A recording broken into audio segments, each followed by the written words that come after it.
Greetings, bloggers, vloggers, followers, and potters. Dustin here from Dustin's Dynasty. Here again with you again this week with another edition of a vlog.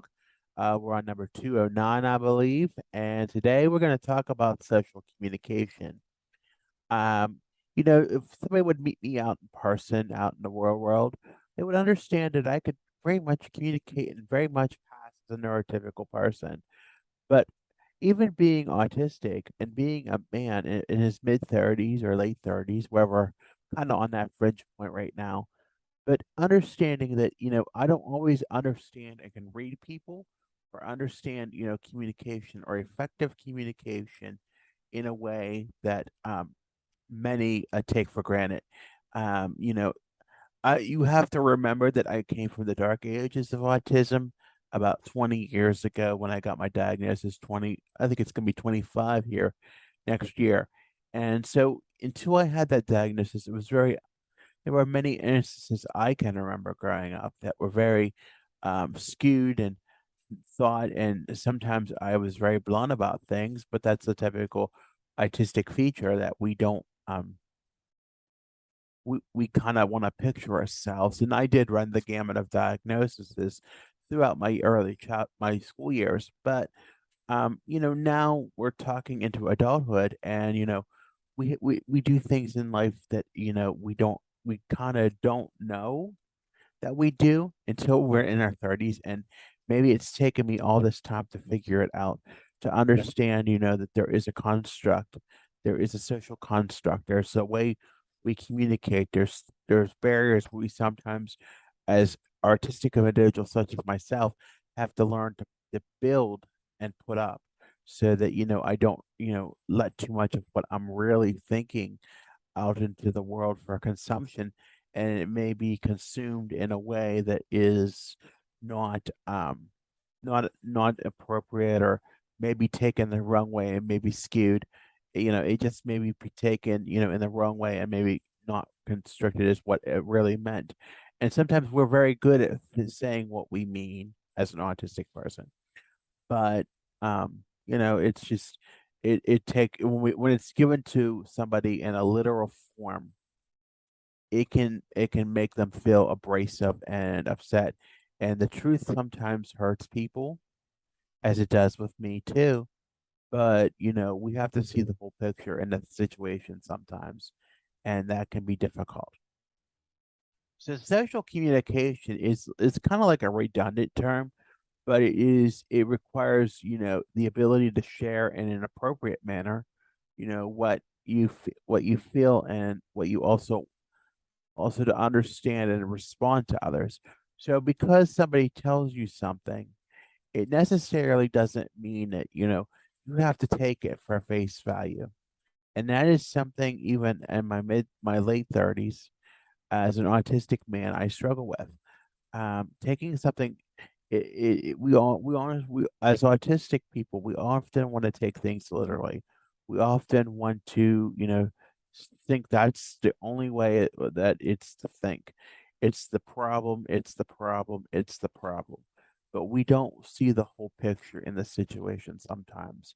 And sometimes our brain wants to jump into 10 different directions and have 10 different thoughts about something that we blow sometimes can blow out of proportion, and it can become skewed, and it's not a healthy coping thing, and it can turn us into unhealthy coping mechanism.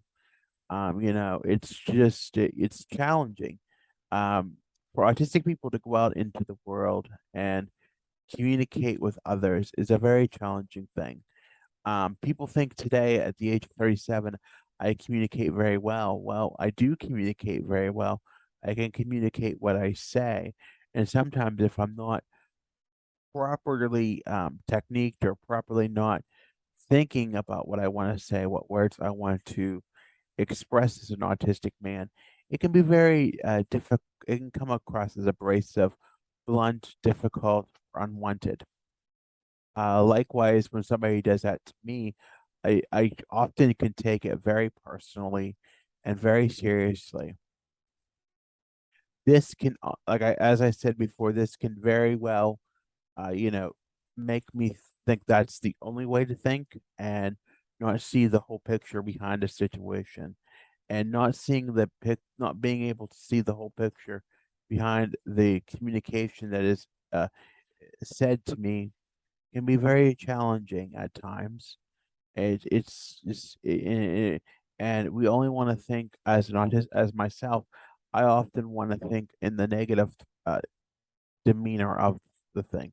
How can I get away from this problem? Because I feel as if it's a burden or a problem or an issue, but I don't see the whole issue, the whole thing about it, or that it may not even involve me.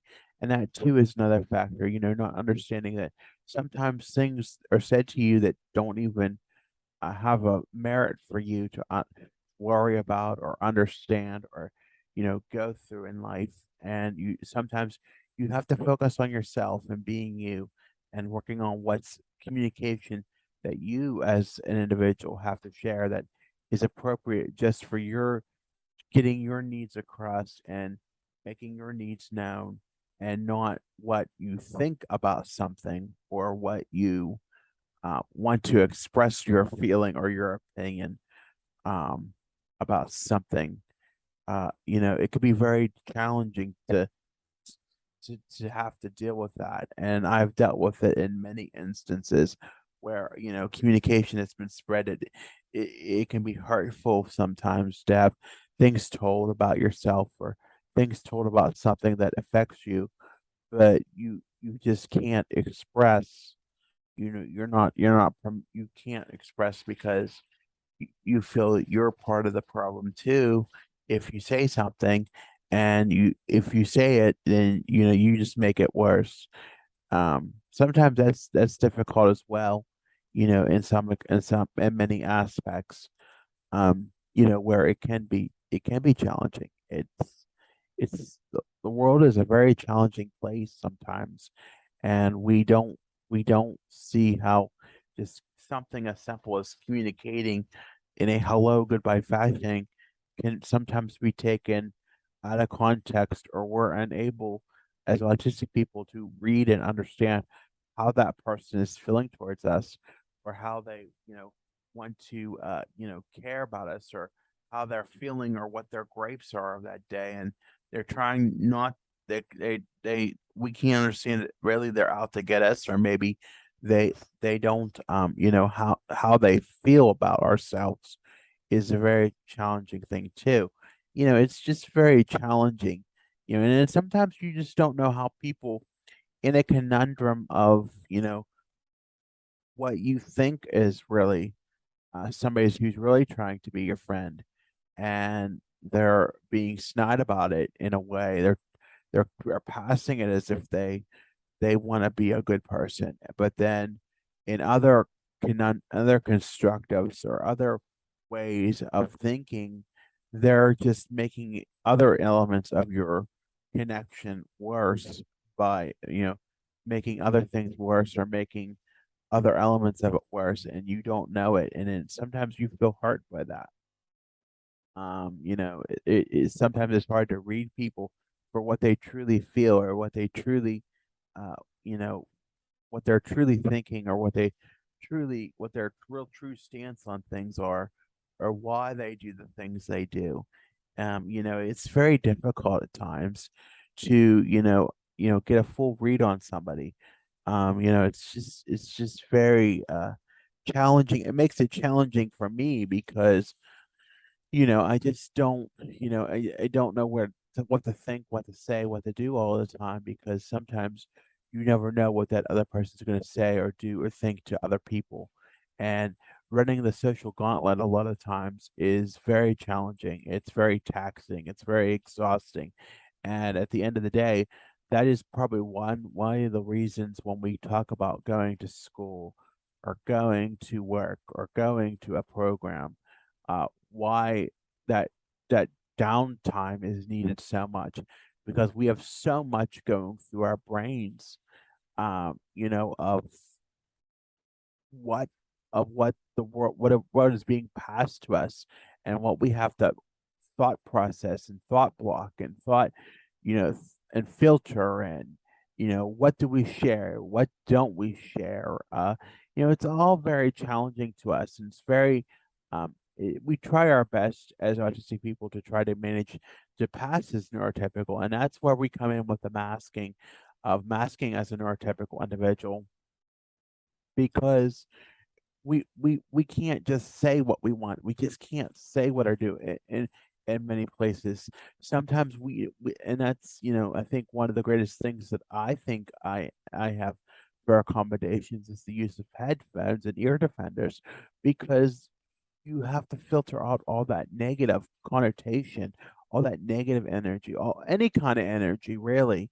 It's not just so much negative, but the negative can have an effect on me, but I think it's just having all that energy just bottled up in one big bottle. And when you come home at the end of the day, you just want to let it out. And sometimes you have to let it out to someone. But, it's just it's a very my issue, and I think what I need to discover for myself is having a healthier way of letting that energy out. And I have been doing meditation in the morning, and I just seen somewhere on a Facebook post in a group this morning, um, you know, that does it help you? Well, it helps me start my day, but I'm thinking, do I need to use it more? Do I need to focus on something to de-stress more? Or cope with it more, or wind down more? These are just questions I'm asking myself because I think a lot of times when we come home after a very struggling day, it can be very challenging, and we take it out on those close to us because we love them and we feel they can take it. And when they when they continually take it, and we don't give anything to them, we don't give them anything healthy or reciprocal for what they do. It can be very hurtful. It's a very skewed and very challenging relationship of a sort. And, I think that's just one of the challenging things in life that I've always had to, establish within myself. I think, I'm thankful for the those who are close to me, and the families and the therapists and all the people in my support network who are very, helpful and understanding and coping with things. But there's times when I think I don't want to be like that. I don't want to be a burden, and sometimes I know I'm not. But it can be very challenging and very perplexual and very confusing. It's just having social construct is just a very confusing and challenging situation for any autistic person to endure. And I think a lot of it, comes from my childhood. When I get into junior high, and that tells my age a little bit, and high school, I think a junior high is like the soup bed of anything just for a neurotypical person alone. But when we're adding on flavor and endurance to it for an autistic person who has to walk the gamut of social construct and getting out and experiencing what what how people can be mean and understanding. It's like your first taste of that world that you just don't know how it's gonna be, and how bullying can be such a target for somebody who is autistic. And and social construct plays a lot in that. So, it's very challenging and very perplexual, but you can do better, and hopefully that, it's just something that it's just very difficult. And I just hope for someday I can better communicate and better understand my needs and express my needs more confidently, and not as abrasive sometimes, or not as just thinking, not that catastrophizing, or blunt, or just wanting to end everything, because that's not the answer. It doesn't solve anything.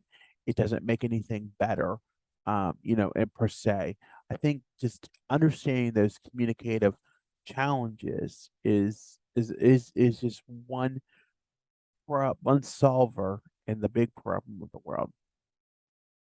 So I want to thank you again for listening today to my little rant about social communication. And it was I kind of wanted to have something in mind, but I think we'll just go with, what I'm experiencing and how it relates to getting through the communicative channels of life and some examples of that. So again, thank you for listening. Be sure to like this video if you haven't already, if you like it, or subscribe to my channel. Tap into the notification bell thing. Be sure to like me on Facebook, Instagram, and Twitter at Dustin's Dynasty, on the web at DustinsDynastyUSA.com, Pinterest and TikTok at Dustin's Dynasty ASD. Also, I stream to many platforms, including Spotify, where this video will also be shared, and the rest, the remainder, will be shared as a podcast. I want to thank you for listening. Let's try to make a good weekend, everybody. Have a good weekend, and bye for now.